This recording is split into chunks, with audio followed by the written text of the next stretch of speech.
ہمارے لوگوں کو یہ بڑی حسرت ہے کہ جی مغرب والے اور اہل مغرب بڑے آسودہ حال اور بڑے خوش ہیں۔ یہ وہ غلط فہمی ہے جو ہمارے ہاں اکثر پائی جاتی ہے، لیکن ذرا ان لوگوں سے پوچھئے جو مغرب میں جاتے ہیں یا وہاں جا کر رہتے ہیں کہ وہاں کیا حشر ہے۔ مغرب میں تو انسانی زندگی انسانی لگتی ہی نہیں، شاید اتنی گری ہوئی زندگی کوئی جانور، کوئی کتا بلی بھی نہیں گزارتا ہوگا جتنی اہل مغرب کی۔ بہرحال جو وہاں پہنچتے ہیں انہیں سمجھ آ جاتی ہے کہ جتنا سہانا دور سے دکھائی دیتا ہے اتنا نہیں ہے۔ بہرحال ہم اپنی حال پہ غور کریں تو جو عذاب مکمل تباہی سے پہلے آتے ہیں ان میں ایک عذاب یہ ہے، اللہ کریم فرماتے ہیں اگر میں کسی قوم سے ناراض ہو جاؤں وَجَعَلَكُمْ شِيَعًا، تو میں اسے بطور عذاب مختلف گروہوں میں بانٹ دیتا ہوں، گروہ گروہ ہو جاتے ہیں۔ وَيَذِيقَ بَعْضَكُمْ بَأْسَ بَعْضٍ، پھر وہ گروہ ایک دوسرے کا گلا کاٹنا شروع کر دیتے، ایک دوسرے کو قتل کرتے ہیں، ایک دوسرے کو مارتے ہیں، اور ہر ایک سمجھ رہا ہوتا ہے کہ میں صحیح کر رہا ہوں، یہ اگلے کو مارنا ہی صحیح ہے۔ اگلے کا بس چلتا ہے تو وہ دوسرے کو قتل کرتا ہے اور وہ کہتا ہے کہ اس کا مارنا ہی علاج تھا، میں ٹھیک کر رہا ہوں۔ یعنی انہیں اپنی غلطی کا احساس بھی نہیں ہوتا۔ ہم اگر دیکھیں تو یہ عذاب ہم پر پوری طرح مسلط ہو چکا ہے۔ ہمارے سارے وسائل، ہمارے سارے حکومتی ذرائع، ہماری فوج، ہماری پولیس اس بات پہ لگی ہوئی ہے فوجی نیم فوجی ادارے، دہشت گردی ختم ہو۔ اچھی بات، دھواں نہیں اٹھنا چاہیے، لیکن دھواں ختم کرنے کے لیے آپ دھواں اڑاتے رہیں گے یا جو نیچے آگ لگی ہوئی ہے اسے بجھائیں گے؟ اگر دھواں نہیں اٹھنا چاہیے تو آگ بجھا دو، جب آگ سرد ہو جائے گی دھواں از خود ختم ہو جائے گا۔ دہشت گردی نہیں ہونی چاہیے تو اللہ پر ایمان لاؤ اور محمد الرسول اللہ صلی اللہ علیہ وسلم کی غلامی کا حق ادا کرو، اتباع کرو حضور کا، گناہ چھوڑ دو، برائی سے توبہ کرو۔ تو یہ دہشت گردی تو دھواں اٹھ رہا ہے، آگ تو ہم نے لگا رکھی، تو آگ نہیں بجھانا چاہتے، لوٹ مار نہیں چھوڑنا چاہتے، سود کھانا بند نہیں کرنا چاہتے، دھوکہ دینا بند نہیں کرنا چاہتے، اغوا اور ڈکیتیاں بند نہیں کرنا چاہتے، دہشت گردی بند کرنا چاہتے ہیں، جو اس کا نتیجہ ہے،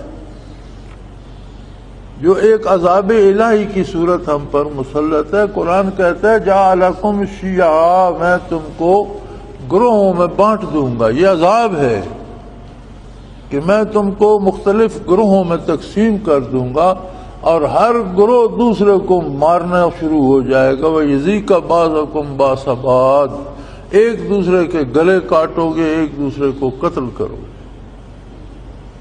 تو عذاب کا علاج صرف توبہ ہے۔ عذاب الہی دولت خرچ کرنے سے ٹلتا تو فرعون سے ٹل جاتا، عذاب الہی طاقت سے ٹلتا تو نوح علیہ السلام کی قوم سے، عاد اور سمود سے ٹل جاتا، بڑے بڑے طاقتور لوگ۔ عذاب الہی صرف توبہ سے ٹلتا ہے۔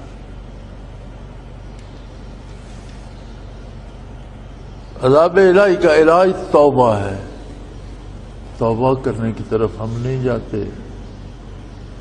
اور بڑی عجیب بات ہے کہ ہم ایک عام آدمی سے لے کر مسجد کے خطیب تک اور دکاندار سے لے کر وزراء اور وزرائے اعظم اور صدر پاکستان تک کسی بندے کی ہم صفائی نہیں دے سکتے۔ کیسی عجیب بات ہے۔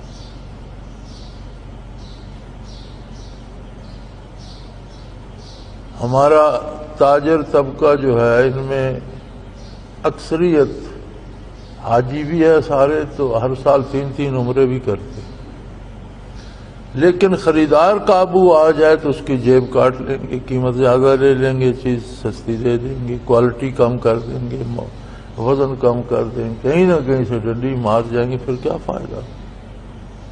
ان چوری کے پیسوں سے حج کیا ہوگا؟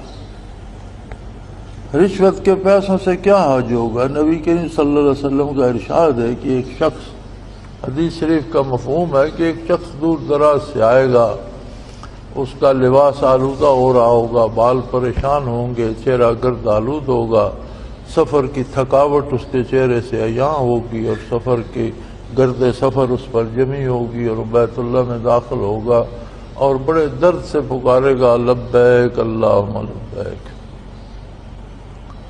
لیکن اس کی پکار قبول نہیں ہوگی، اسے کوئی جواب نہیں ملے گا۔ اس کی یا رسول اللہ اتنی محنت کر کے آئے گا اور اللہ کو پکارے گا تو اللہ کی بارگاہ میں اس کی سنی نہیں جائے گی۔ فرمایا اس لیے کہ اس کا سفر خرچ حرام کا ہوگا، کھانا حرام کا ہوگا، لباس حرام کا ہوگا، لہذا اس کی آواز بارگاہ الہی میں نہیں سنی جائے۔